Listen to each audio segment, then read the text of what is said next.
जैसा कि हम जानते हैं कि आज़ादी के 75 साल के बाद भी हमारे मुल्क के अंदर जो है भेदभाव ख़त्म नहीं हुआ है, बल्कि जो हम स्पेशली बात कर रहे हैं अगर मुसलमानों की, तो इस सिलसिले में और ज़्यादा भेदभाव बढ़ा है।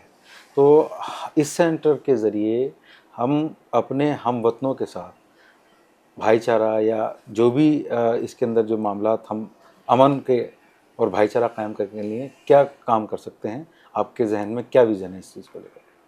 देखिए, ये बहुत अहम सवाल है आपका और बहुत ज़रूरी सवाल है। ये काम इंडिया इस्लामिक कल्चर सेंटर का तो आपने ख़ास तौर से ज़िक्र किया जिसकी हम बात कर रहे हैं। ये मैं समझता हूँ हिंदुस्तान के तकरीबन सब इदारों को, अहम इदारों को इसकी तरफ मुतवज्जह होना चाहिए। आपने कहा ना 75 साल में जो हम हमारे फ्रीडम फाइटर्स जिस चीज़ को लेके जंग आज़ादी में कूदे थे और जिसमें मौलाना आज़ाद ने कहा था कि हिंदुस्तान की अगर कौमी यकजहती आसमान से फरिश्ता भी उतर के आया और ये कहा कि कौमी यकजहती को छोड़ दो, तो मैं उसको नहीं छोड़ूंगा, अपनी आज़ादी को छोड़ दूंगा। उन्होंने एक तकरीर का जो बिलवा उनका ये था पूरा।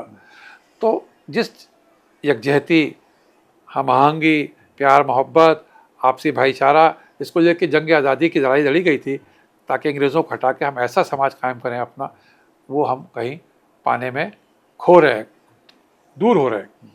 इसलिए चाहे हमारे तालीमी इदारे हों, चाहे सरकारी इदारे हों, चाहे ऐसे हमारे कल्चरल सेंटर हो इंडिया इस्लामिक, सबको इसमें काम करना पड़ेगा।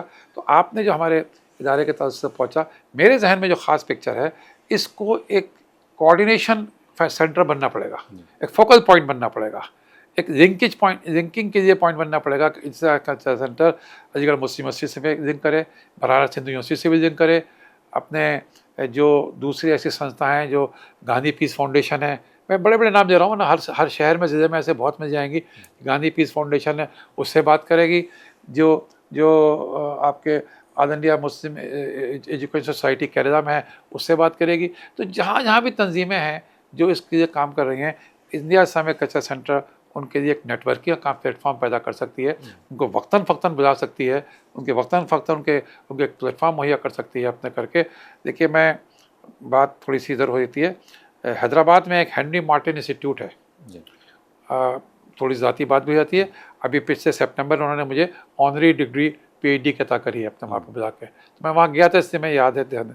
तो वो हेनरी मार्टिन इंस्टीट्यूट बुनियादी तौर पर क्रिश्चियंस का है, लेकिन वो इस्लामिक स्टडीज़ में एक पूरा कोर्स आते हैं और वहाँ दुनिया भर के लोग आते हैं, बच्चे पढ़ने, बच्चे के सीनियर लोग पढ़ने आते हैं और वो उनको इस्लामियत की तालीम देते हैं।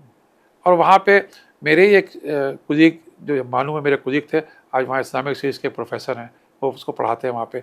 तो अब आप देखिए, एक हेनरी मार्टिन इंस्टीट्यूट हैदराबाद का ये काम कर रहा है। मैं मिसाल दे रहा हूँ कि वहाँ पे एक प्रोग्राम चला रहा है जिसमें हर मज़हब के लोग आते हैं और उनको इस्लाम के बारे में बताते हैं। जो वैसे लोग आते हैं उनको क्रिश्चियनिटी के बारे में बताते हैं।